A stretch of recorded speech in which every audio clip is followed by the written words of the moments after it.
DNA yasooka twagikubamu ebitundu eno biki ebikoleddwa okubeera nga tusobola ogyesiga n'ebinaavaayo?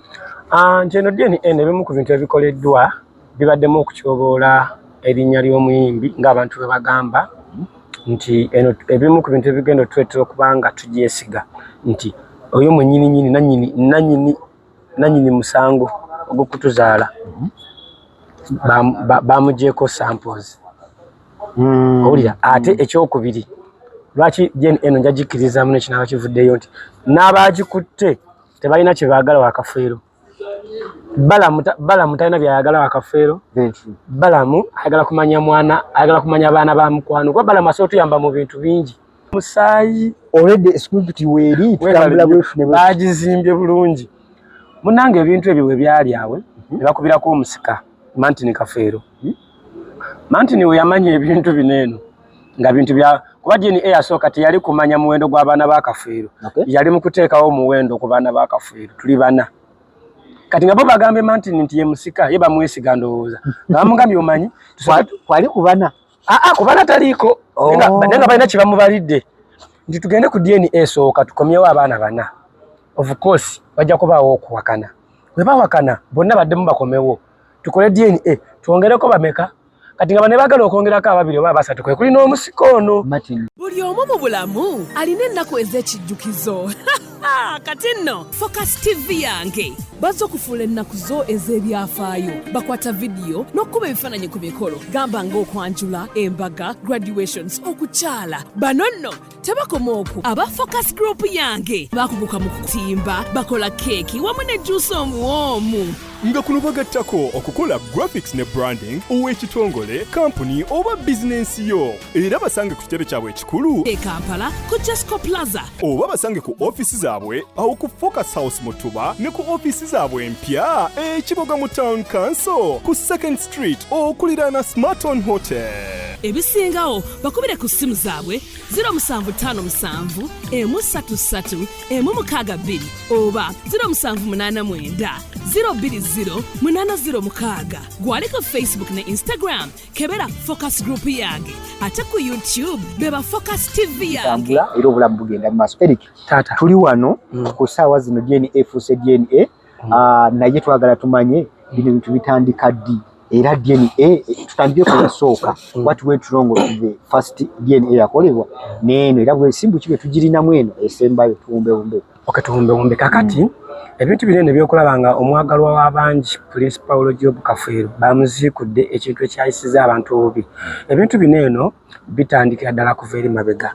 Bagamba nti nga muzeeyi akafa mu myaka 2 ebintu ebyo byatandika naye mu biseera ebyo twali bato zali myaka nga 9 nina okukkiriza nti saawa omu ku bantu bakaayana. So wetuzize nga tukula ebintu bino tubisanzeewo. Kati kitandika kitya mu mwaka gwa 2017 amawulire gatandika otambula nti Swazi ne baganda be batunda ennyumba Kajansi. Amawulire ago we gatambula ne baganda abaswazi ne bavaayo ne bagamba ne kakati mmwe mugamba muli bana mutunze n'ennyumba naye watyanga waliyo n'abalala era ye munaazuulibwa nga temuli bana mwekka mugenda kuzza ebintu ebyo mwatunda. Swazi ono yakiwulira n'akozesa obukujjukujju ne banne ne bagamba ne batula mu lukiiko ne bayiiya ensonga esobola okubaawula ku ffe oba esobola obaawula ku bannaabwe kuba sijja kweteekamu. Waliwo script yawo nnyo bana mmanyi tutunze kati tulowooze bano bo tukibajeemu tutya nti omanyi tuba tukola tuteekewo omusaayi tugenda kukola tutya nti Dokita Kasula alina omusaayi tugende batuggyeko DNA n'abaana abo tubayite kati okuyita bano abalala bajje kwagala kulaga kifaananyi nti tebabasosodde naye ng'okubasosola kuli eri ku musaayi already script weeri tutambula bwefu baagizimbye bulungi. Munnange ebintu ebyo bwe byali awe ne bakubirako omusika Martin Kafeero. Martin we yamanya ebintu bineeno nga bintu bya kuba DNA yasooka teyali kumanya muwendo gw'abaana ba Kafeero. Yali mu kuteekawo omuwendo ku baana ba Kafeero tuli bana. Kati nga bo bagambe Martin nti ye musika ye bamwesiga ndowooza. Bamugambye omanyi kwali kubana. Kubana taliiko. Nga balina kye bamubalidde nti tugende ku DNA esooka tukomyewo abaana bana. Of course bajja kubaawo okuwakana. Bwe bawakana bonna baddemu bakomewo. Tukole DNA twongereko bameka. kati nga bane bagala okwongerako ababiri oba abasatu kwe kuli n'omusiko ono kati nga bakimanyi kati omusiko bamuteekako nga bongeddeko n'abasatu abantu bajja gamba DNA entuufu olaba bongeddeko ekitegeeza olabye amazima kati Martin wabizuula n'akubira abaana n'abagamba temugenda mu DNA kubanga yakicupuli kati ate bano bo balowooza oba balemesa bya bugagga bone bagamba ffe tuleke ffe tugenda ku DNA Martin ababuusa abagaba naye temugendayo webale nnyo musaayi already script weeri tutambula bwefune bagizimbye bulungi munange ebintu ebyo we byali awe ne bakubirako omusika Martin Kafeero Martin we yamanya ebintu bineeno nga bintu bya kuba DNA yasooka teyali kumanya muwendo gw'abaana ba Kafeero yali mu kuteekawo omuwendo ku baana ba Kafeero tuli bana kati nga bo bagambe Martin nti ye musika ye bamwesiga ndowooza nga bamugambye omanyi kwali kubana kubana taliiko nga balina kye bamubalidde nti tugende ku DNA esooka tukomyewo abaana bana of course bajja kubaawo okuwakana bwe bawakana bonna baddemu bakomewo tukole DNA twongereko bameka kati nga bane bagala okwongerako ababiri oba abasatu kwe kuli n'omusiko ono kati nga bakimanyi kati omusiko bamuteekako nga bongeddeko n'abasatu abantu bajja gamba DNA entuufu olaba bongeddeko ekitegeeza olabye amazima kati Martin wabizuula n'akubira abaana n'abagamba temugenda mu DNA kubanga yakicupuli kati ate bano bo balowooza oba balemesa bya bugagga bone bagamba ffe tuleke ffe tugenda ku DNA Martin ababuusa abagaba naye temugendayo webale nnyo munange bo bakozesa obukujjukujju bo bagenda we bagenda bonna nga we bagenda abaana 9 tewali n'omu oba 9 bakumi tewali n'omu jenike gwe yagamba DNA era yakomawo ng'egamba bali abameka abana kati ono n'agamba mulaki nabagamba nze nabagamba tulinde DNA ey'amazima ffe DNA ey'amazima twali tugirindira ku bintu bya muzeeyi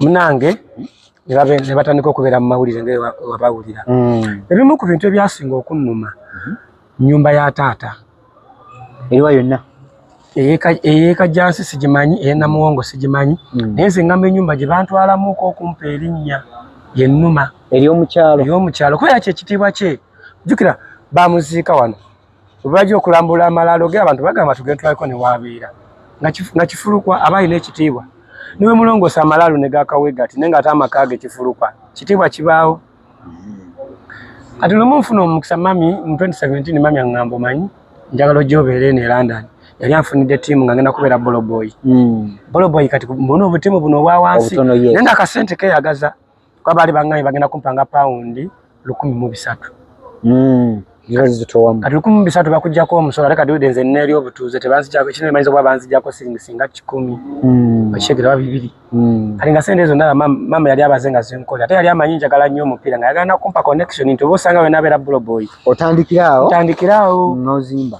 weebale unaye mami nampeeza pawundi zaali 24,000 oba abamu 3 nkole ku passport kuba visa yali abikolako eri ate muno ne gugamba naye omanyi sooka ogendeko eri gye baziika muzeeyi wo ng'omuntu anaatambula okirinenge ku malaalo nga woosaba n'okusaba otambula ogenda empewo za data zikufuweeko n'okufuwa banaye weebale nnyo ngenda okutuuka ku malaalo ga muzeeyi nga galabika bubi nnyo omanyi enfuufu gy'osobola ogamba ng'olagamba nti ogenze ku mmotoka nga etwabeeranga abato ng'ogenda ekifaananyi banaye nga yenfuufu eri ku malaalo ga Kafeero ate era nakati yegabeerako bagalongoosa lwe bagenda kumujjukira bamanya nti kamera zinajja weebale ngenda okwetoloola amalaalo ga muzeeyi eno nga yinayina gamenyekamenyeka kayumba galagagagala nakugwa gafunyemu enjatika ngamba nedda bwekaba nga gano amalaalo abantu ge balambula buli lunaku galabika weegati ate ennyumba ye omutima nga ngende ku nnyumba banaye ngenda otuuka ku nnyumba nga ate kiri kifulukwa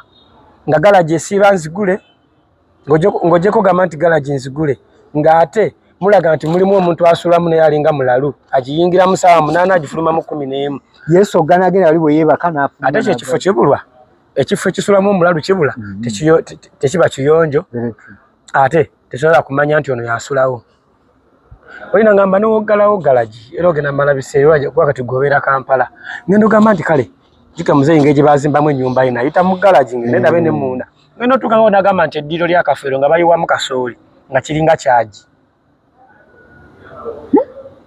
kiringa kyagi bayiwamu kasooli sizoni wetuuka mu bayiwanu zaira mubakubira kasooli Ngamba naireka. Ninfuluma kuzino bozi kota muzeezi yali azima. Ngeno tukanga madisa kona kuna yatika enyumba ebiswa byameramera ko kwali nga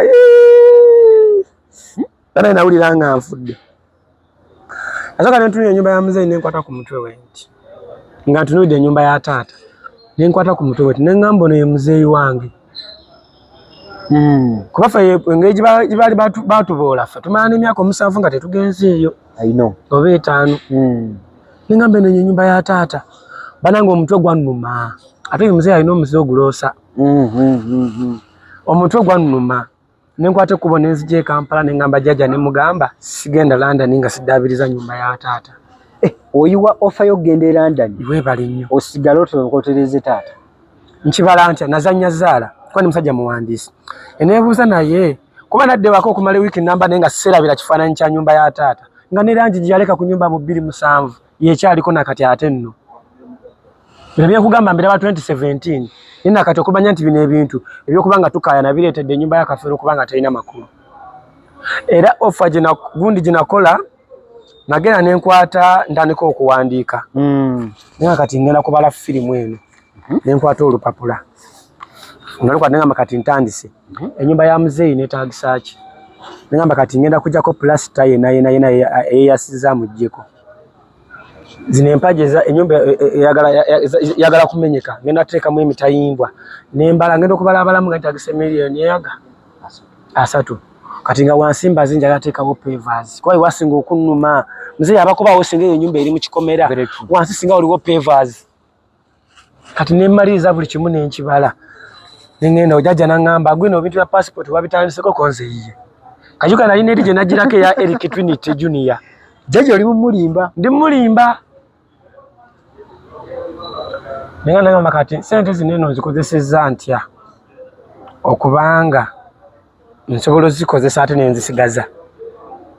For example, nze yambisiza ntya nzozeemu nkole kyenjagala ate oluvanyuma nzisigaze zinyambe ngende ku kiri ekintu. Kati feya munaye mu machi netu diringa nyo n'ebivulu. Nachali wange Kenzo. Na ngenda wa Kenzo. Onagenda wa Kenzo nga mugamuna njagalo nyambe. Njagala samugamba nja kudabiza nyumba kuba nsatambulanga nnyo nga mwana wa Kafeero. Okay. Mugamana ninafunyemu obuzibu naye. Bade na milioni zange. Njala kutwala Bugerere. Kenzo ngamba ya kutwala Bugerere netu njatuukeyo nga sound sinungi zetano nja kukolera. Nangamba nakito mpe milioni 10. Mpe milioni 10. Inze nkuwene sound yange n'abakozi buli kimu kyange. Kuza tewali buzibu. Nga nkwate milioni 7. Bakalango. Jatuka sawa mwenda gwemisano okolene okubene ku mupiira abantu bakulabe drive nti kale. Nange nankwata sendalanga ndaba Mickey Wine. Ndaba Mary Butter. Posta ngejula. Ulitwala Bugerere. Mtwala Bugerere. Nkute ngezo amulange andausi. Muwade mitwala 3 ankole dakalanga. Abantu weka wongo ndausi edikenza jja ina kuzo mwezi west. Olonga chemfa ngamba sente ekivulu nkitademu emiliyoni zangu. Kwajuka zino sente mama ziyampe zaite zimala. Dola nkome 2. Okay. Tezaite zimala. Kanayongera nagani neola kwa abantu bali bamanyawo. Nankola ne mwe atelekoze nali nkola ebisebe nkola EKYC. Nabuli audience jana nkola electronic noise customers nga tuwandisa line. Ana ali mugeze ezo line ze mwagulanga zikoleranga ofa abazi wandisanga. Nojikola nekolerawo. Kati ngatagato obusente. Kata babuzibu webuva. Kenzo muwa sente zange. Muwa 217 ngagwako. Kenzo muwade sente nkubisiza posta ntimbi Kenzo ngateba muyita agende South Africa gule mpaka za African Cup. Awo ate bene bifa biposta ngate nno mulinde emyezi ngena akomewo. Olugenda ne bana abalala. Tebaja leta sente zange. Ngategugwa. Oli muyimbi omunene. Ate gwa wane sente nyingi. Bana ba milioni yemu 2 oneyegwa 10 n'ebyuma bibye. Ate kata nakuwate ebyuma nga yitaliwo. Ntegere. Byononekere. Munaye Kenzo ngazira mungera amufuna mu 2018. Mwamula mwezi gwali gwa mukaaga. Ngamba yo mutomba de nkulowoza ko sente zo sobola zirya. Adama ampa date mugwe 10. Ngadama ampa date mugwe 10 n'ogumwe na kuzo mwezi nga 10. Ajimpa mugwa mukaaga. Koze tujja kola. Razo ya mate nkubisa post na ziri zafa. Tosobola kudda mate timbe ezo date ndala. Munaye wenzi timba. Kati Bobo wanya abyano limbe eri ekyalenga. enambole government emuteka kamanyi mu politics bamusindikiriza akole ekivulu busabala Kenzo teyasoka busabala atokujeri nze kusho yange yajja sawa 8 ogwekiro Kenzo mukubira kusawa 9 wa sound ya jimpa yatuka mangu yatambula kiro zigeno kwera sawa nyange etuse je muntu alaba itayo kawongo galira ya kumazi okuva Kayunga mutauno tuke 7 km kubo lya ttaka kati Kenzo mukubira kusawa nga 8 mugamba nange oliwo ompira guna totandika ngamba hansonyuwa ompira sijja sobola munasoka yimbira ko Bobo Wine kunze sawa mmeka yamuyimbira ka usawa nga 11 zije nimanya nto yajja tukasawa nga mmeka ezekiro munaye ngamba naye mufuna omuntu awanfana mu muteke mmotoka ya big talent mu mutambuze ku kyalo mu bagamenti Kenza akoze eki Kenza ze mujjo kuwembo munaye nga tufuna muntu nga tumutambuza nga tubagamba Kenza ze nga batandiko yingira nga bantu bayingira nga bayitirivu batya baba bali awo sawe mu kitundu byali live ku BBS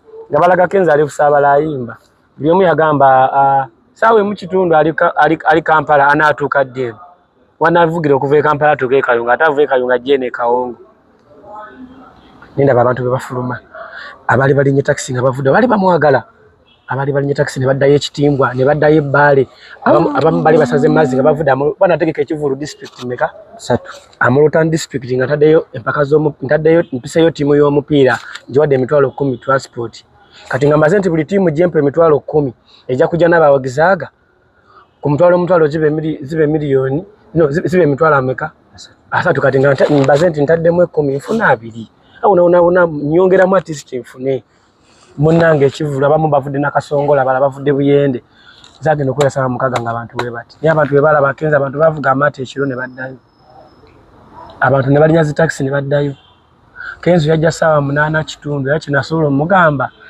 nyimbira abantu abo tukole ki wentyo okutwaliza awamu wentyo wensiranidde mu nyumba ya muzeeyi naye goloza singa sali mwana wa Kafeero sente zo muzafa ne bino ka contract ka mukadeke yali agambi no tuhaozo olwo teka ateka nagendayo awo mami no nanyigira kumala ndoze emyaka ngena temunga temuliziga era ajjaje mu byamazima ko ajjaje mu byamazima ngamba ajjaje kudabiza nyumba ya muzeeyi nategese ekivulu ate yabi munyonyola bya mugambo ne yawadde Kenzo sente nazirya tama yagamba aze mu mitu y'abayimbi abatubogera mazima yamanyi tada muna kunkubira ne email ko ya mama yali mukame ne email nasuka naji blocking iye era badamu kumuweza message nyingi mwana musonyiwe nga mukadaganyi nga ne school fees aganyi okunteekako nga jaja tekati yanteekako so kati sira kuba mwana wa Kafeero ekyo nali nfaki era ekyo kye nali nkola nali nzimba linnya lya Kafeero oba nali nsanyawo linnya lya Kafeero wali ozimba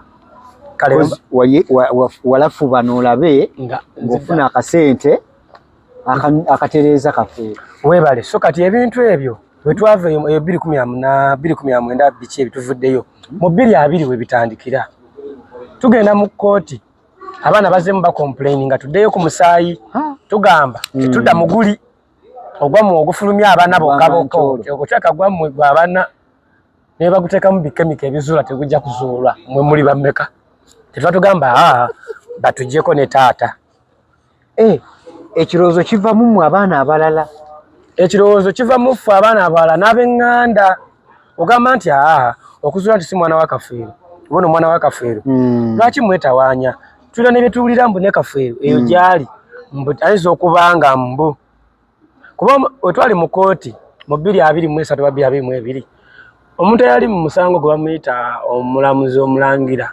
bamuyita omulangira Mr. Mulangira yakola ku kooti ya Make Machine yagamba nti ekyokuziikula Kafeero kyandibadde ekituufu naye nange mu mutima mpulira ebirooto ebitali birungi nyinza obutafuna mazima kuba wali okusakola kintu ekyo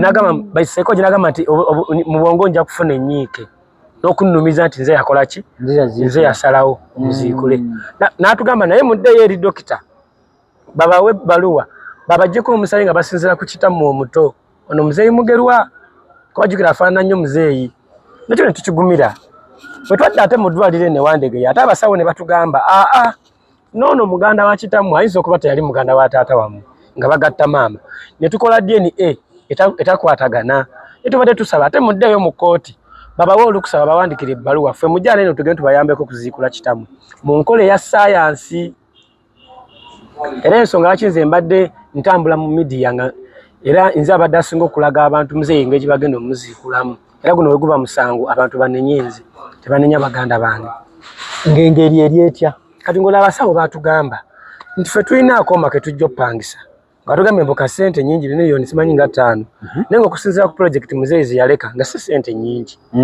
natugamba mbu akakooma bagenda kapangisa okuva amalwaliro ag'ebbeeyo mbu bakaali Kenya mbuwa mbu nga akakooma bagenda ne basikaninga omuntu nga bwe yeebase ne bagamba twagala linnyo nti lirina kubeera wano mbu ne bajjawo tayirozi 2 bwe bajjawo ezo tayirozi 2 zokka just ogenda okulaba nga kali akooma kajjawo enkokoto we kajjawo atuguze yendowooza basawo tugenda kikola scientifically weebale nnyo abasawo be batuguze endowooza eyo kati bagamba nti akakooma was it true oba just kyali bali batupika amaaso ate kye baakola ne batugamba kati abasawo ne batugamba nti we tujjawo enkokoto eno ne tusalawo akatuli ako tulina akooma ke tugenda oyisamu nga kaliko magalo kaliko ne kamera tulabira wano control nti kati wanakooma twagala linnyo nti liiryo nti mulijjeeyo tikatwagala goma nti mulimenyeeyo tulina wano akalabirwamu tulaba weebale mbu kubanga batugamba kati muzeeyi engeri gyali nti ali eri kati kyangala teyakogga kati basuubira nti akooma kasobola otambula mulinga lwe balaba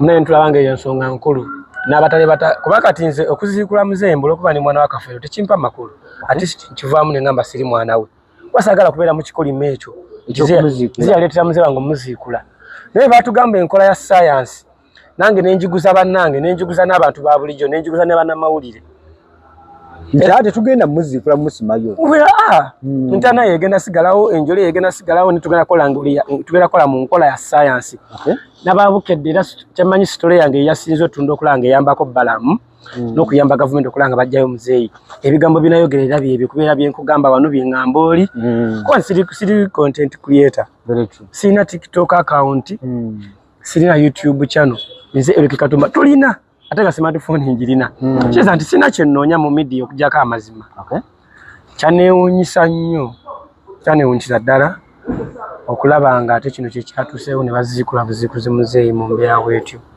ne bamusumoggola yenna ne bamugjayo ne bamwanika eri ensi ne bajjako bye baagala nga bakikola mu nkola ey'ebyobuwangwa so sijja kikuba kubanga gavumenti si yatusabye ffe abaagisabye ng'abaana ate bamaama baffe be basinze oteekamu ssente okubanza owange tali wano naye nga waliwo bamaama abagagga nga tayagala na ssente ye aleeta buleesi mwana ng'olaba balina ssente ng'olaba alwana kugamba mwana we nti wa Kafeero kyokka so Eric njagala tugenda kujja wali tulabe eddiini yetugyesiga tutya eno nga tuwenda owumbawumba naye mbadde njagala omulabi osooka omusiigire ku kifaananyi igwe tiimu tufune obwenkanya ne tiimu famire ya Naganga eyingira etya mu tiimu yammwe eyo okubeera ng'eri influencinga nnyo ekintu kino mugisaba mmwe ng'abaana oba yo yebeesibako kyali kiti ekyo ekyo kivudde kitwale nti ffe abaana kubanga tewali wa famire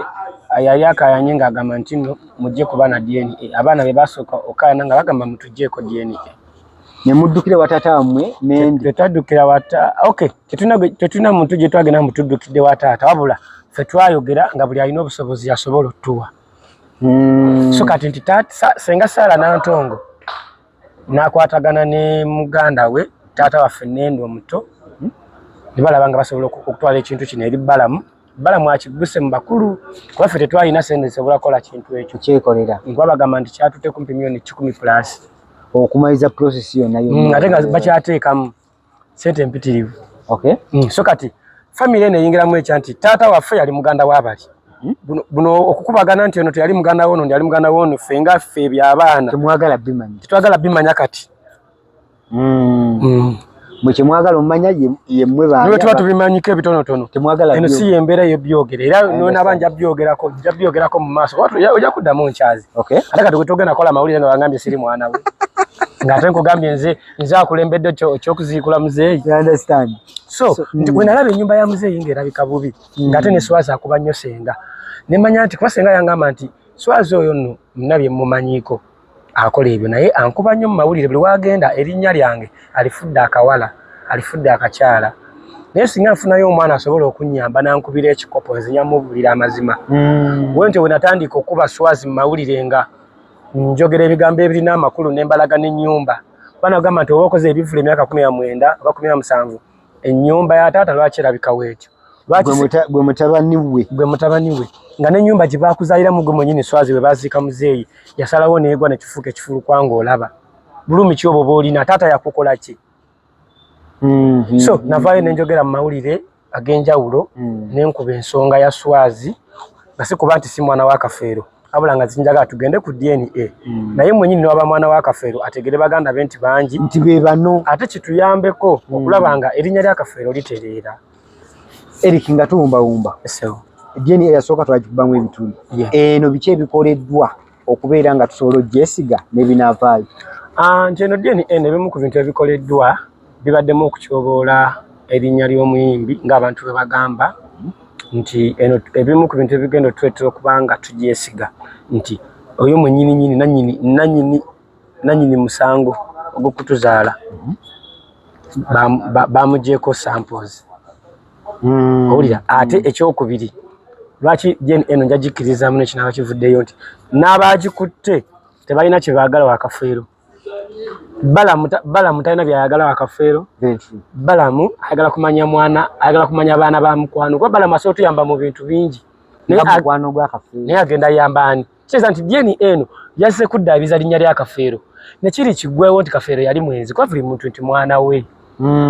Kitegeeza nti eno DNA wadde muzeeyi bamuweebudde ng'abantu bwe bagamba nekiyinza okuba nga ate lwe lugero olupya olw'okuzimba ekitiibwa kye nga kiwedde bategedde abaana b'abatuufu n'abatali kiyinza okutuleereza erinnya lya kubamu akafaananyi nti muzeeyi alina oluyimba luyayimba baluyita obutamatira yayimba n'agamba nti sooka oteebereza omusajja ow'abakyala abana bwe bamukwatira ate ku mukwano gwe ne weebuuza kikyafu okuleka abana era tewali byonna asigala alikomba jjovu ng'ayagaga nti obuwumi bwe bumu era kati obwo obutamatira olina abakyala bana ate noyagala ate mukazi wa mukwano gwe kale genda ate okwane walala.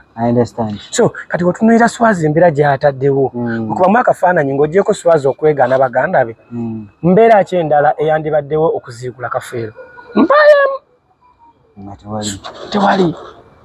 So kati Swazi yalaze obunafu Swazi yalaze okulingiriza wamuze yayimba oyimba n'agamba nga ayimbira sisitawe amuddako ng'agamba mwana wange weewale nnyo obunafu ensiibuko y'empisa ez'envundu abannafu baba bansaalwa y'ate omunafu alingiriza yaniirizanga abagenyi buli omu n'ekitiibwa agwa munange tolengeza abantu amagezi g'abagambe tosimigejjo emyaka gimpuubidde akawero toddamu n'oswaza olujja luno ojja kuwemula enju yange kati ng'ebyo nga maama we yakola akati yagala kimalayo kubanga maama we alaka yaswaza olujja omukulu obubaka yabuleka so obubaka we yabuleka kitegeeza nti Swazi singa alina okumatira n'alya byalya ne biggwa ono mu 2024 n'ayita baganda be tetwandibadde tetulingiriza biri byeyalya naye nti okulya obutakwita okwitiridde kyalitedde Kafeero okuweebuuka naye nga nina okukkiriza nga tumaliriza nti DNA wenaabeera evuddeyo nga y'amazima abaana ba Kafeero bonna abana abazuuliddwa obanga mwendi obanga siriimu awe tubadde tujjamu tugenda sooka twekolemu omulimu ogw'okuddaabiriza ennyumba ya taata kivanga ku mulamwa mwenna Kaganda yes abalimu n'abataliimu kati muzeeyi alina abaana abalina ssente ze kankubuulire nga tugambye nti twekolemu tetukuba na kivulu nga John Maka Kafeero asobola okunoonya miliyoni 10 owulira Katumba Eric asobola okunoonya miliyoni 10 Alon Kafeero wadde ali ku university naye asobola okunoonya miliyoni 10 owulira omusika Martin Kafeero abadde Dubai asobola okunoonya miliyoni 10 Simon Peter asobola okunoonya miliyoni 10 ne tuzimba ennyumba ya Kafeero mu miliyoni nga 6 naye nga maka gategerekeka okuba nti ebintu bisaanye twandibadde tuzula n'emmotoka ye gye yatambulirangamu gye yasinga okwagala naye tugireete tugiddaabize tugiteeke mu galaji tetumanyi kukuuma legase era tuwalizimu nga tugenda kulambula emmotoka ya Kafeero era kino eno nkigamba buli obeera musajja n'ozaala omwana n'atakufaanana birowoozo n'amagezi tuweeyubaala nnyo nti omwana we alina kufaanana birowoozo n'amagezi omwana we talina kufaanana mu feesi Swazi Nyiga singa yali afaanana muzeeyi ebirowoozo n'amagezi yandibadde tatunda nnyumba ya Kajjansi yandibadde tatunda ttaka eka kumpi 2 yani batete yegana banne tuka kuzikula kitaawe n'ebyo byonna bikoleddwa nti amagezi ge kupimako bupimi siga kutoolako kuba amagezi bagatoola ku muntu alina amangi ag'okupima bakupimirako kuwa. Eric, so DNA zakoleddwa abaana bali mawulire balenzi bokka temina bannyinamu. Tulina bannyinaffe bangi, tulinayo Stella Nantongo, tulinayo Joan Nantongo, baana bangi abawala balinga, tulinayo Kathe, abawala balinga kumpi 7. Abali mu kintu abawala bokka. So tulindirira kiva mu DNA okuddamu kukyaza ku Focus TV. Aze ngambe ka DNA wegenda okubeera n'amakulu eri ennyumba ya Paulo Job Kafeero. Kwe kulaba nti Kafeero tagenda kuddamu kulabwanga musajja yali omwenzi ennyo kuba ku luno mugenda kutya nga abaana bali 8 oba 7. Kakiza nti kigenda kujjawo ekifaananyi kino oli agenda okweyita mwana wa Kafeero mu 2 agenda kujja. Ekyo bwe tukimaliriza DNA abaana beenazuula nti ba Kafeero nga nze sirimu oba nga mwendi abaana abo tugenda kwekolamu omulimu tuddaabiriza ennyumba ya muzeeyi tuddaabiriza amalaalo ge era nali mbagambye nti kiba kiwedde tugende ku kijja kya muzeeyi wansi tuteekewo pavers tukwate ennyimba tuziteeke mu bigiraasi for example Kampala mu kooti luyimba lulina amakulu tuluwandike mu Luzungu ne mu Luswayiri nga luli mu Liyinja tuwandike Musaayi gwange nsaba twogere kitegeeza nti DNA ng'ewedde ennyumba ya Kafeero egenda kuba n'amakulu nga tekyabulambuzi. Kale mbadde ne Eric Katumba omu kwabo abagambye okuba batabani b'omugenzi Paul Kafeero era tuyinza kubanga tusukana badde mulebe mulungi okuva gye twatandikidde nze ade badde ne Eric. For now, bye bye. Kusubscribinga ku Focus TV yange bingi